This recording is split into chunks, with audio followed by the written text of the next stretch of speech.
Hello दोस्तों, सबसे पहले मैं आपसे रिक्वेस्ट करना चाहती हूँ कि वीडियो देखने के बाद सब्सक्राइब जरूर कर लीजिएगा। मैं इन वीडियोस को बनाने में बहुत मेहनत करती हूँ और इसी से मैं अपना खर्चा चलाती हूँ। जो भी सब्सक्राइब करेगा मैं दुआ करती हूँ कि उसकी जिंदगी बहुत अच्छी, अमीर और खुशहाल हो। प्लीज प्लीज सब्सक्राइब कर लीजिएगा। अब सुनिए, ये कहानी उस वक्त की है जब मैं 18 साल की थी। मेरे चाचा की उम्र 45 साल थी। मेरे चाचा ने मुझे एक पुरानी किताब दी और कहा कि इसे पढ़कर जल्दी फैसला लो। तुम्हें बताता हूँ कि परिवार की विरासत कैसे संभाली जाती है। उनकी बातें सुनकर मैं डर से कांप रही थी। मैं ये किताब नहीं पढ़ सकती। दोस्तों, पूरी कहानी सुननी है, लेकिन उससे पहले वीडियो को लाइक कर दो और नीचे लाल कलर का सब्सक्राइब बटन दबाकर चैनल सब्सक्राइब कर लो। जो सब्सक्राइब करेगा उससे मैं रात को कॉल करूंगी, इसलिए जल्दी से सब्सक्राइब कर लो। मुझे बहुत शर्म आती है। अभी मुझे ये सब नहीं करना। मुझे बहुत डर लग रहा है। तुम्हें डरने की क्या जरूरत है मेरी बच्ची? परिवार में ये सब होता ही है और मैं तुम्हें अच्छी तरह से समझा देता हूँ। प्लीज मुझे ये सब नहीं करना और मैं किसी कीमत पर भी ये किताब नहीं पढ़ सकती। चलो, मैं ही तुम्हें पढ़कर सुनाता हूँ। मैं तुम्हारा चाचा हूँ। मुझसे कैसा शर्माना? ये कहकर वह मेरे पास आए और किताब खोलकर पढ़ने लगे। एकदम से मैंने अपनी आंखें बंद कर ली। मैं भारी भरकम लाल रंग की साड़ी में दुपट्टा सर पर टिकाए बैठी थी।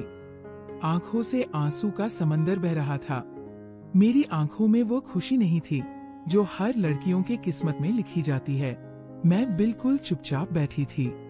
मेरी सांस भी धीरे धीरे चल रही थी। चेहरे पर दुपट्टा डाले, हाथों की मेहंदी में उलझी सोच रही थी।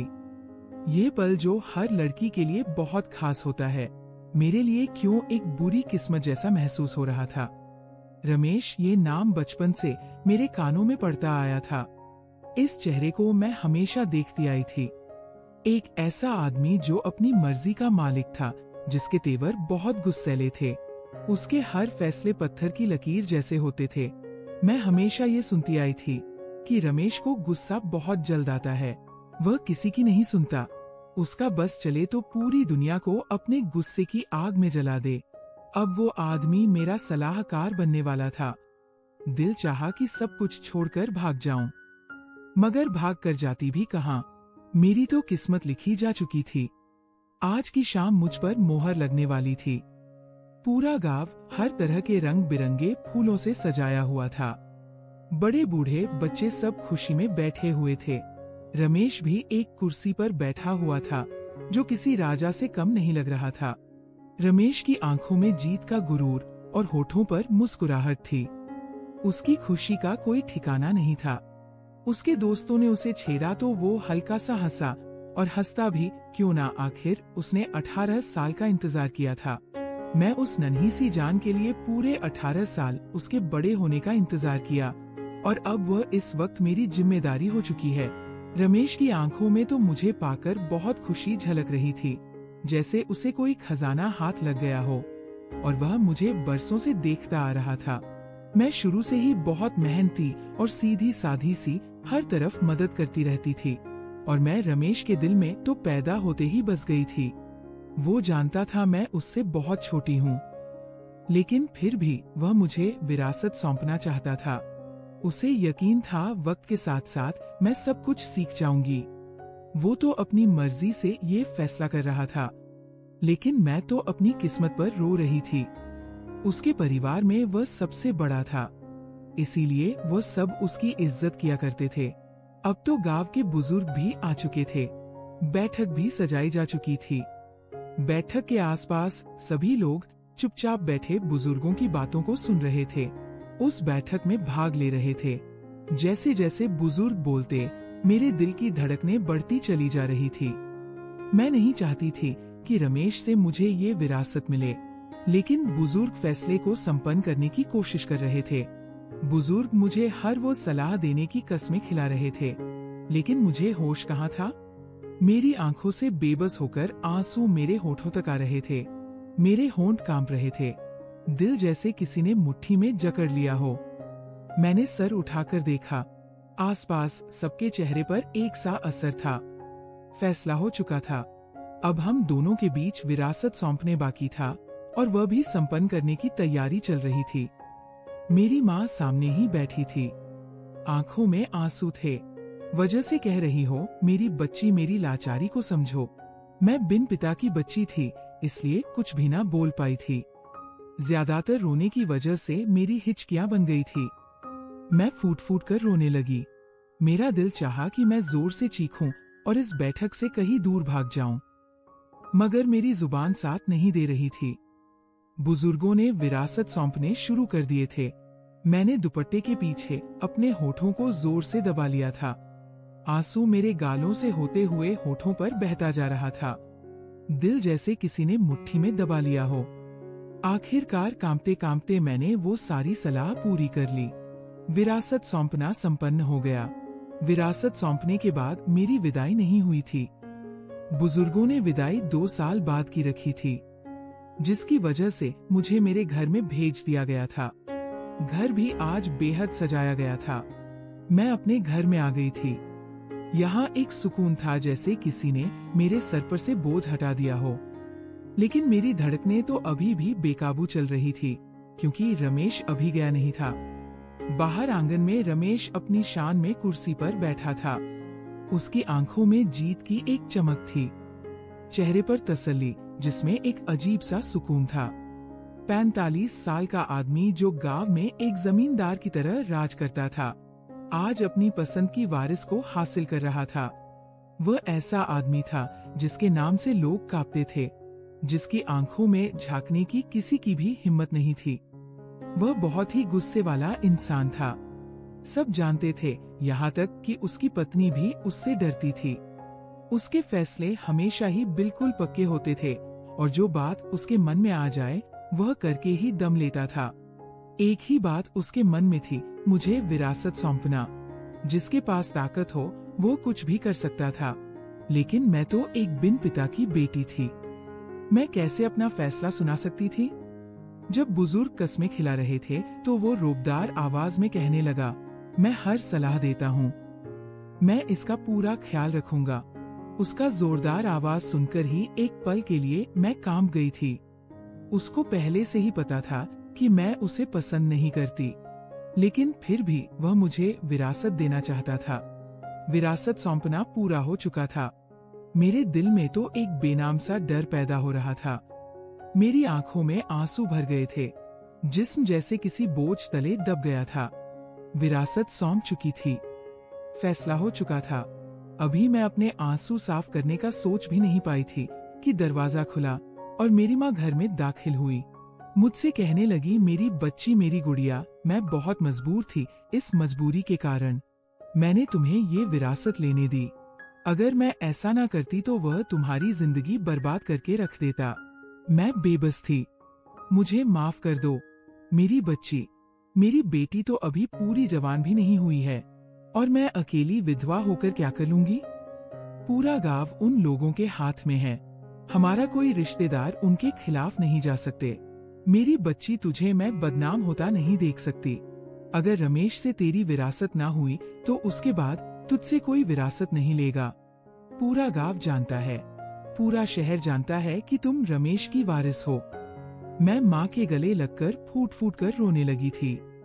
मैं अपना सारा गम भुला देना चाहती थी। मैं जानती थी कि मेरी माँ मजबूर थी, इसलिए उन्होंने इस फैसले की हामी भरी थी। इतने में मेरी चाची भी घर में दाखिल हुई। उनके हाथ में सोने की 2 चूड़ियां थी। उन्होंने मुझे यूं रोता हुआ देखकर कहने लगी, क्यों इतना ज्यादा रो रही हो? जैसे लग रहा है तुम्हारी विरासत जबरदस्ती की गई हो। उठो। उन्होंने प्यार से मुझे छेड़ा था। मेरे चेहरे से मेरा दुपट्टा उठाया। मुझसे कहने लगी, अरे नजर ना लग जाए मेरे भाई की पसंद को। तुम बहुत ही समझदार हो। मैं जानती थी रमेश की बहन मोहब्बत जताने आई थी, मगर उनकी बातें मेरे दिल पर वार की तरह चुभ रही थी।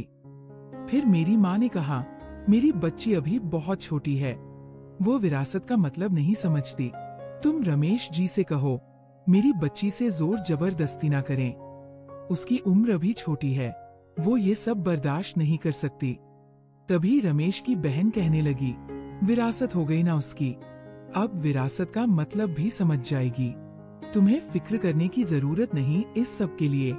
मेरा भाई कोई जाहिल गवार नहीं जो उसे जोर जबरदस्ती करेगा। ये लड़की मेरे भाई की पसंद है, वो जो चाहे करे, उसकी मर्जी है।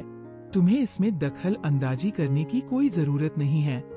और बेटी, तुम्हें अपनी विरासत को संभालना अब तुम्हारे हाथ में है। तुम छोटी उम्र का बहाना नहीं बना सकती हो। लड़कियां तो 16 साल की उम्र में ही जिम्मेदार हो जाती है और तुम तो अभी 18 साल की हो गई हो। तुम्हें अच्छे से पता होना चाहिए कि विरासत को कैसे संभाला जाता है। अभी तुम्हारी विरासत हुई है, सौंपने के लिए तुम्हारे पास 2 साल का वक्त है। तुम अपनी माँ से सीख कर आना कि विरासत को कैसे संभाला जाता है। रमेश की बहन की बातें मेरे दिल पर तीर की तरह चुभ रही थी। मैं चाहकर भी उनको कोई जवाब नहीं दे सकी थी। एक तो उन्होंने अपने 45 साल के भाई से मुझे विरासत सौंपवा दी। अब मुझे समझा रही थी कि विरासत को कैसे संभाला जाता है। मैं जवान थी, समझदार थी। फिर उनकी अगली बात सुनकर मैं बिल्कुल ठिठक कर रह गई थी। मेरा भाई तुमसे बात करना चाहता है, और हाँ, मेरी बात कान खोल कर सुन लो। मेरे भाई को शिकायत का कभी कोई मौका मत देना, वरना तुम जानती हो उसका अंजाम क्या हो सकता है। उनकी अकड़ू बातें सुनकर मेरा दिल दुख गया था। रमेश मुझसे बात करने के लिए आ रहा था। डर के मारे मेरे दिल की धड़कनें और तेज हो गई थी। मेरी माँ बेबस होकर घर से निकल गई थी और इतना कहकर मेरी चाची भी घर से चली गई थी। मैं कुर्सी के सिरहाने से टेक लगाए अपने हाथों की उंगलियों को मोड़े हुए बैठी हुई थी। तभी दरवाजा खुला। रमेश घर में दाखिल हुआ।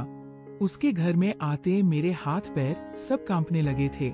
उसने आते ही मुझे बड़ी प्यार से बुलाया था और आकर मेरे पास बैठ गया। कहने लगा, मन तो करता है तुम्हें अभी पूरी जिम्मेदारी सौंप दूं, लेकिन मैंने तुम्हारा 18 साल से इंतजार किया। अब 2 साल में और क्या ही हो जाएगा। मैं चुपचाप बैठकर उसकी बातें सुन रही थी। उसने जेब से एक गिफ्ट निकाला और मेरे हाथ में थमा दिया।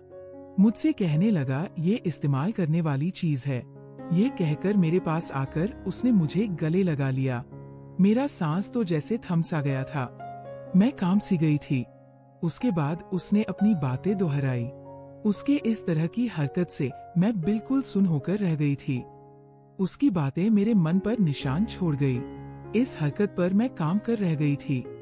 तभी मुझसे ये कहने लगा, अब तुम इतना मुझसे डर क्यों रही हो? अब तो हम दोनों परिवार के हैं। अब मैं तुम पर पूरा हक रखता हूँ। तुम्हें मुझसे डरने की कोई जरूरत नहीं है। तुम्हें पता है ये विरासत मेरे लिए कितनी खास है। पूरे 18 साल मैंने तुम्हारा इंतजार किया। बस तुम्हें वारिस बनाने के लिए सब मुझसे कहते थे, विरासत किसी और को दे दो। लेकिन मैं तो तुमसे मोहब्बत करता था और तुम्हारे साथ परिवार की जिम्मेदारी बांटना चाहता था। तुम बहुत छोटी थी। मैं सबसे यही कहता था, उसे थोड़ा बड़ा होने दो, और तुम अब मेरी वारिस हो चुकी हो। ये सुनकर मेरी आंखों में आंसू आ गए, मगर मैं कुछ बोली नहीं। मैं हैरान होकर उसकी बातें सुनती रही। रमेश की बातें मुझे सुकून नहीं दे रही थी, बल्कि एक नए सिरे से एक नए दर्द में डाल रही थी। वो और ज्यादा मेरे करीब हुआ। तुम हमेशा याद रखना, तुम मेरे लिए बहुत जरूरी हो। बहुत जल्द तुम्हें अपने घर की जिम्मेदार बनाऊंगा। मेरे लिए 2 साल किसी जुल्म से कम नहीं। अब तुम्हें धीरे धीरे सब समझ आ जाएगा। मेरा दिल चाहा कि मैं चीख कर कहूँ कि मैं इस सब के लिए अभी तैयार नहीं हूँ, और यह भी कहना चाहती थी, ये विरासत मेरी मर्जी के खिलाफ हुई है, मगर उसके आगे मेरी जुबान नहीं खुल पा रही थी। मैं उसके सामने आंख उठाने की भी हिम्मत नहीं कर सकती थी। मैं अब चुप हो गई थी। रमेश ने एक पल के लिए मेरी चुप्पी को देखा, फिर वो अचानक आगे बढ़ा। मैंने उसे पीछे हटाना चाहा, मगर रमेश की पकड़ बहुत तेज थी। उसने झुककर फिर से मेरी बातें दोहराई। मेरी तो सांसें जैसे फिर से रुक गई थी। दिल की धड़कनें जैसे कानों में गूंजने लगी थी। हैरानी के मारे मेरी आंखें फैल गई थी। मेरा जिस्म जैसे पत्थर का हो गया हो। रमेश धीरे से मुस्कुराकर पीछे हट गया था। अभी के लिए इतना ही काफी है, और शरारत से बोलता हुआ दरवाजे की तरफ बढ़ गया। बहुत जल्द तुमसे दोबारा मुलाकात होगी। वारिस, तुम अपना ख्याल रखना। मैं तो यही बिल्कुल सुन होकर बैठी रह गई थी। हाथ में उसका दिया हुआ गिफ्ट बॉक्स था, पर उसकी बातें मेरे दिल पर बेशुमार सवाल कर रही थी। आखिर मैं उसे कैसे बच पाऊंगी? उसे समझ क्यों नहीं आ रहा? मैं इस सब के लिए अभी तैयार नहीं हूँ। अब मैं बस अपने मायके में 2 साल की मेहमान थी। 2 साल बाद मेरी जिम्मेदारी थी। यही सोचकर मेरा दिल घबरा रहा था। ये विरासत मेरी मर्जी के खिलाफ हुई थी। मैं कैसे उस अनजाने फैसले के साथ अपनी जिंदगी बिता सकती थी? ये सोचकर मेरे हाथ पर ठंडे हो रहे थे। मैं घर में ही मौजूद थी, क्योंकि रमेश ने सबको कह दिया था, अगर वारिस से मिलना चाहते हो तो घर में ही जाकर मुलाकात कर लो। इसलिए मैं अंदर ही थी। सभी मेहमान मुझसे मिलकर जा चुके थे। अब रात के साए और ज्यादा गहरे हो चुके थे। घर में खामोशी थी। बाहर अब पूरे गांव से मेहमान जा चुके थे। मैं पलंग पर गुमसुम सी बैठी हुई थी। मैंने अपने कपड़े बदल लिए थे। मेरा दिमाग किसी दलदल में धंस चुका था। फिर मुझे याद आया कि रमेश ने मुझे ये गिफ्ट दिया था। मैं वो बॉक्स उठाकर उसको धीरे से खोलने लगी। अंदर देखा तो एक पुरानी डायरी थी, जिस पर रमेश का नाम था और कई सारी बातें लिखी हुई थी, जिसे देखकर मैं घबरा गई थी। अब क्या मुझे उससे फोन पर भी बात करनी होगी? इधर रमेश प्रिया के कॉल और मैसेज का इंतजार कर रहा था, जो प्रिया ने रमेश से बात करने की हिम्मत भी नहीं की थी। रमेश को बहुत गुस्सा भी आ रहा था। डायरी देने के बावजूद भी प्रिया के कॉल नहीं आए थे। रमेश अब बैठे बैठे यही सोच रहा था, काश वह अपनी साथ आज ही जिम्मेदारी सौंप देता। वह तो उस फैसले के बारे में कुछ सीखने के लिए उसके माँ के पास 2 साल छोड़ने का इरादा रखता था। लेकिन प्रिया इस वक्त भी इस विरासत से बहुत डरी हुई थी। रमेश ने प्रिया को एक मैसेज किया। उसके दिल की सारी बातें उस एक मैसेज में लिखी हुई थी। लेकिन प्रिया ने उसका मैसेज पढ़ने की भी हिम्मत नहीं की थी। अब रमेश को बहुत गुस्सा आ रहा था। प्रिया की इतनी हिम्मत कि वह मेरे किसी भी बात का जवाब ना दे। तो फिर उसने गुस्से में आकर मेरी माँ को फोन किया। पता नहीं माँ से रमेश ने क्या कह दिया था। माँ जल्दी मेरे घर में आई और कहने लगी, तुमने रमेश से बात क्यों नहीं की? अब वो बहुत गुस्से में है और आज ही तुम्हें जिम्मेदारी सौंपना चाहता है। माँ की बातें सुनकर मैं काम कर रह गई थी। माँ, आपने उसे मना क्यों नहीं किया? मैं अभी विरासत के लिए तैयार नहीं हूँ। हर वक्त उसकी मर्जी नहीं चलेगी। आपने उसे कुछ भी क्यों नहीं कहा? मेरी माँ बेबस थी। वह एक एहसान तले दबी हुई थी। ये आज से 20 साल पहले की बात थी, जब मेरे दादा और पापा रमेश के खेत में काम किया करते थे और रमेश बहुत अमीर जमींदार आदमी था। रमेश के पापा तुम्हारे दादा को बहुत मानते थे और उन्हें रमेश के सारे जमीनों के बारे में पता भी थी। आधा से ज्यादा खेतों को प्रिया के दादा और पापा संभालते थे। उस वक्त रमेश 27 साल का था और मेरी मम्मी पापा की शादी के 2 साल के बाद मेरी पैदाइश हो गई थी। उस वक्त रमेश 29 साल का था और मैं बहुत ज्यादा समझदार थी। मुझे रमेश ने गोद में खिलाया था। रमेश क्या गांव में सभी लोग मुझे खिलाते थे? मैं बिल्कुल परी की तरह थी। एक दिन जब मेरे दादा की मृत्यु हुई, सभी लोग हमारे घर पर आए थे। मेरे दादा का अंतिम संस्कार किया गया था। उनकी 13वीं पर रमेश के घर वालों ने बहुत खर्च किया था और उसी दिन मेरी विरासत भी तय हो गई थी। मैं सिर्फ 2 साल की थी और रमेश मुझे दिन रात सिखाता था। मम्मी तो ये नहीं चाहती थी, लेकिन मेरे पापा बहुत खुश हुए थे। मेरी इकलौती बेटी उस हवेली की वारिस बन जाएगी। मेरी माँ इस बात को लेकर मेरे पापा से बहुत लड़ाई करती थी कि मैं अपनी बेटी को अभी पढ़ाऊंगी लिखाऊंगी।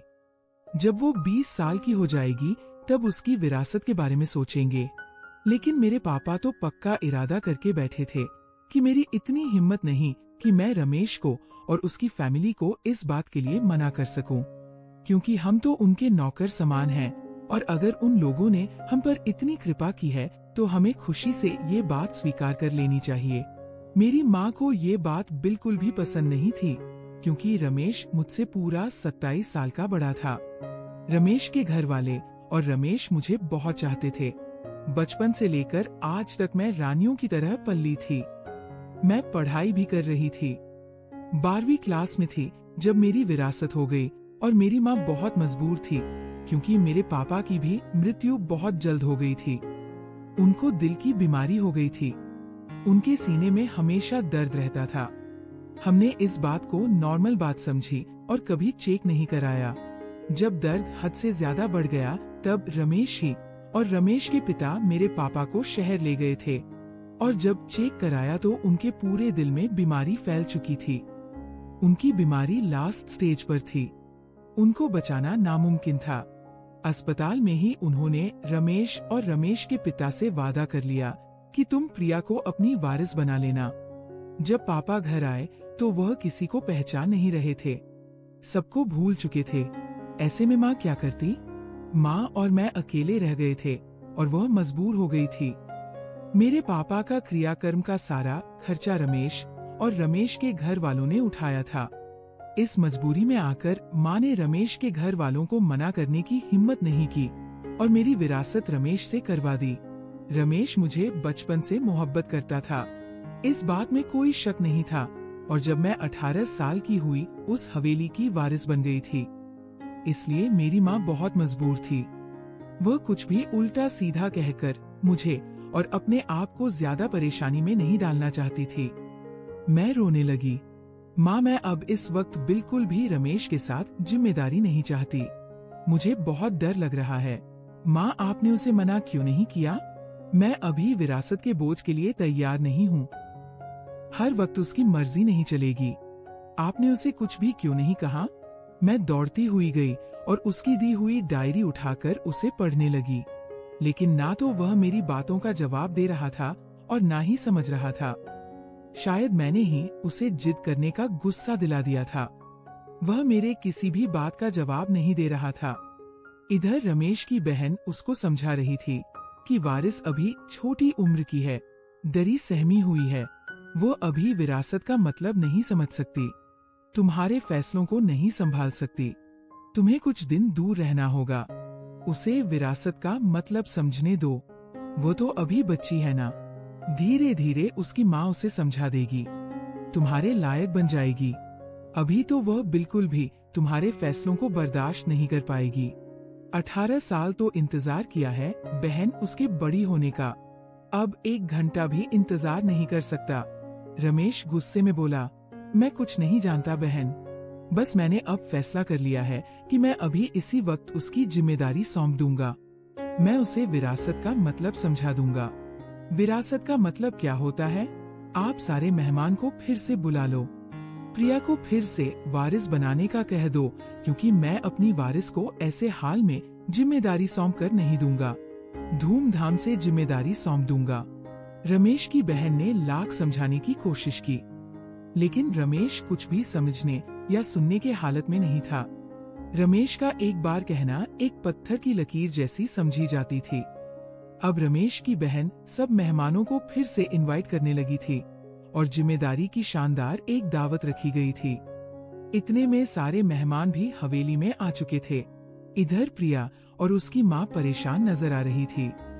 माँ, मैं अब इस वक्त बिल्कुल भी रमेश के साथ जाना नहीं चाहती, मुझे बहुत डर लग रहा है। प्रिया की माँ उसको तसल्ली देने लगी थी। अब किसी भी हाल में तुम्हें इस फैसले को मानना ही होगा। अब तुम्हारे पास कोई रास्ता नहीं है। तुम्हें अब रमेश के साथ जिम्मेदारी लेकर जाना ही होगा। उसने रो रो कर अपना बुरा हाल कर लिया था। जब भी वह रमेश को सोचती, उसके दिल की धड़कनें तेज हो जाती। वह विरासत का मतलब नहीं समझती थी। फिर कैसे वह रमेश को संभालती, और वह जो चाहता था मैं उसे अब भी नहीं दे पाती। मेरी उम्र सिर्फ 18 साल की थी और वह 45 साल का आदमी था। मैं कैसे उसके फैसलों को संभाल पाती? मुझे कुछ भी समझ नहीं आ रहा था। मैं अब चाहकर भी कुछ नहीं कर सकती थी। मुझे फिर से वारिस की तरह सजा दिया गया था। इतने में ही वह मुझे लेने के लिए फिर से मेहमानों के साथ आ गया था। मेरे लाख कोशिश के बावजूद भी मुझे अपने घर जिम्मेदारी सौंप कर ले गया था। मैं डरी सहमी उसके घर में बैठी हुई थी। उसके घर को बहुत अच्छी तरह से सजाया गया था। उसके घर में हर चीज बहुत खूबसूरत और महंगी थी। मैं डरी सहमी उसके घर में बैठी हुई थी। फूलों की खुशबू मेरे नाक से टकरा रही थी। कुछ ही पल बीता था, इतने में रमेश घर में दाखिल हुआ था। उसके आते ही मेरे दिल की धड़कनें बहुत तेज हो गई थी। मेरे हाथ पैर कांप रहे थे। वो धीरे धीरे मेरे पास आ रहा था। मुझसे कहने लगा, अब मैं और ज्यादा 1 मिनट भी खराब नहीं कर सकता। 18 साल का इंतजार बहुत लंबा था तुम्हें इस घर में पाने के लिए, और तुम हो कि उल्टा मुझे ही नखरे दिखा रही हो। अब तुम्हारा एक नखरा भी मैं बर्दाश्त नहीं कर सकता। तुम मेरी वारिस हो, तुम्हारा नाम मेरे साथ जुड़ चुका है। अब तुम्हारा फर्ज बनता है तुम मुझे संभालो। उसकी बातें ही मुझे और ज्यादा डर में डाल रही थी। मैं लड़खड़ाती जुबान से कहने लगी, देखो रमेश जी, मैं अभी इस सब के लिए तैयार नहीं हूँ। मुझे इस सब के बारे में थोड़ा भी नहीं पता। मैं अभी विरासत की जिम्मेदारियों में पड़ना नहीं चाहती।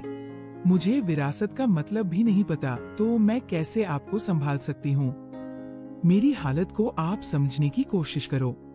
मैं बिल्कुल भी आपसे इस वक्त इस रिश्ते की शुरुआत नहीं कर सकती। बस अब तुम्हारी कोई भी ड्रामेबाजी नहीं चलेगी। चलो उठ जाओ, ये किताब पढ़ लो। मैं 1 मिनट भी तुम्हारे फालतू के बातों से अपना वक्त बर्बाद नहीं करना चाहता। जाओ जाकर जल्दी से पढ़ लो। अब की बार मैं रोने लगी। उस किताब को देखकर मेरे हाथ पैर सब कांप रहे थे। चलो उठ जाओ, शाबाश, जल्दी से उठो, ये किताब पढ़ लो। आज तुम्हें सख्त सलाह दूंगा। तुम्हारी इतनी हिम्मत की, मेरे इतने मैसेज कॉल के बाद भी तुमने मेरा एक मैसेज कॉल का भी जवाब नहीं दिया।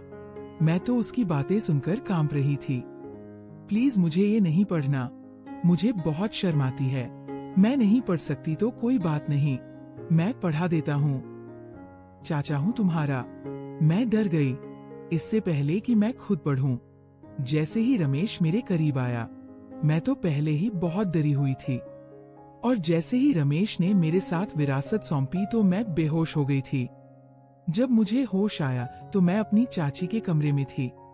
धीरे धीरे मैंने आंखें खोली। मेरी चाची मेरे पास मौजूद थी। मेरी चाची कहने लगी कि तुम्हें घबराने या डरने की जरूरत नहीं। अब से जब तक तुम नहीं चाहोगी, रमेश तुम्हारे पास भी नहीं आएगा, और जब तक तुम मेरे कमरे में रह सकती हो। चाची की ये बात सुनकर मैं बड़ी तसल्ली में हो गई थी। अब मैं रमेश को उस शाम के बाद से उस हवेली में नहीं देख रही थी। शायद रमेश बहुत शर्मिंदा हो गया था। सब घर वाले उसका बहुत मजाक उड़ाने लगे थे। शायद इसी शर्म की वजह से उसने इस हवेली को छोड़ दिया था कि मैं उस शाम बेहोश हो गई थी। मुझे उस शाम से बहुत डर लगा था, इसलिए शायद वह मुझसे दूर हो गया था। लेकिन मैं भी क्या करती, छोटी उम्र थी, इसलिए इन बातों में काफी डर गई थी। इसी तरह कई दिन बीत गए थे और 2 महीने हो गए थे, लेकिन रमेश का कोई अता पता नहीं था। मैं परेशान सी हो गई थी। अब मेरे दिल में भी रमेश के लिए थोड़ी सी फिक्र पैदा हो रही थी। मुझे भी अब पता चल रहा था, परिवार के बिना जिंदगी अधूरी होती है। इतना चाहने वाले चाचा को मैं खोना नहीं चाहती थी। मैं मानती हूँ कि मुझे विरासत की शाम से डर लगा था, लेकिन अब मुझ में हिम्मत आ चुकी थी। अब मैं रमेश से मिलना चाहती थी, उससे बात करना चाहती थी, उसे वो सब कुछ देना चाहती थी जिसका वह हकदार था। मैंने अपने डर को भगा लिया था। जितनी बदनामी रमेश की हुई थी, उससे ज्यादा बदनाम तो मैं हो गई थी। सभी लोग मुझे इतना ताना मारते थे कि तेरी पैदाइश से लेकर 18 साल तक उसने तेरी चाहत में विरासत नहीं दी। वो चाहता तो तुम्हारे जैसी कई लड़कियां उसकी वारिस बन चुकी होती। उसने सिर्फ तुमसे प्यार किया था। उस शाम उसका प्यार ज्यादा ही रंग ले आई थी, इसीलिए तुम बेहोश हो गई थी। मुझे ये बात सुन सुनकर खुद में शर्म महसूस होने लगी थी, लेकिन रमेश को कोई अता पता नहीं था। मैं अपनी चाची से भी ये सब पूछना चाहती थी, क्योंकि मुझे ये बातें करने में बहुत शर्मिंदगी महसूस होती थी। छुपते छुपाते मैंने अपनी चाची का मोबाइल उठाकर रमेश को कॉल मिलाने लगी तो आगे से उसकी आवाज सुनकर मैं चुप हो गई थी। मेरे गले से आवाज ही नहीं निकल रही थी। घबराते हुए मैंने फोन बंद कर दिया। शर्माते शर्माते मैंने अपनी चाची से बात की। उनसे कहना चाहती थी कि रमेश को हवेली में बुलाएं। मैं उनकी वारिस बनकर उनके साथ जिम्मेदारी निभाना चाहती हूँ। मैं रमेश से पूरे हक से मिलना चाहती हूँ। जब ये बात मैंने अपनी चाची को कही तो वह बहुत खुश हो गई और रमेश को कॉल करने लगी। जब मेरी चाची ने ये बात कही तो रमेश भी शायद खुश हो गया था।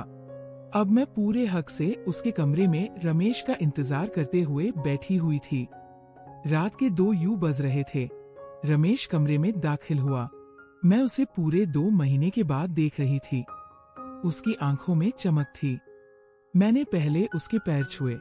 वो मुस्कुराकर मेरे सर पर हाथ रखकर मुझे आशीर्वाद दिया और फिर मैंने उसे पूरे हक से उसकी हो गई थी। इतने सालों की इच्छाओं को आज वो पूरे हक से ले रहा था। मैं भी उसे अपना चुकी थी। अब वो पूरे हक के साथ उसने अपना हक वसूल किया था। अब मैं भी दिल के डर को हटाकर रमेश की हो चुकी थी। 18 साल का इंतजार की मोहब्बत आज रंग ले आई थी। मोहब्बत करने वाले इंसान खुशकिस्मत इंसानों को ही मिलते हैं, इसलिए उन्हें खोना नहीं चाहिए। मैं भी रमेश को पाकर बहुत खुश हुई थी। 1 साल के बाद रमेश के परिवार में नई खुशियां आई, जो कि सबके लिए आशीर्वाद थी और वह बिल्कुल रमेश जैसी थी। रमेश मुझे बहुत चाहता था। शायद मैं दुनिया की सबसे पहली लड़की हूँ जिसका चाचा इतना चाहता है। और मेरी वीडियो आप लोग जहाँ कहीं से भी देखते हैं, कमेंट में अपने शहर का नाम और राज्य का नाम जरूर बताइए। मुझे आप लोगों के कमेंट पढ़ने में बहुत आनंद आता है और उन सभी का मैं बहुत बहुत धन्यवाद करना चाहती हूँ जो लोग मेरी वीडियो को देखते हैं, लाइक करते हैं और शेयर करते हैं। अगर आपको आज की कहानी पसंद आई है तो वीडियो को जरूर लाइक कीजिएगा और अपने दोस्तों के साथ शेयर भी कीजिएगा। और हाँ, अगर आपने अभी तक हमारे चैनल को सब्सक्राइब नहीं किया है तो जरूर सब्सक्राइब कर लें।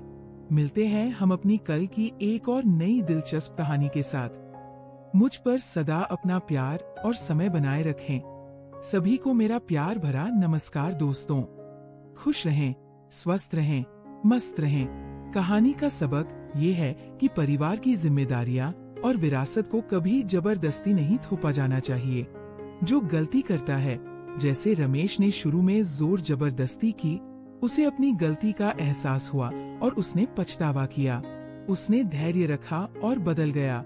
इसी तरह डर और मजबूरी में लिए फैसले कभी खुशी नहीं देते, लेकिन समय के साथ समझ और मोहब्बत से सब ठीक हो जाता है। हमेशा धैर्य रखो और परिवार में विश्वास बनाओ।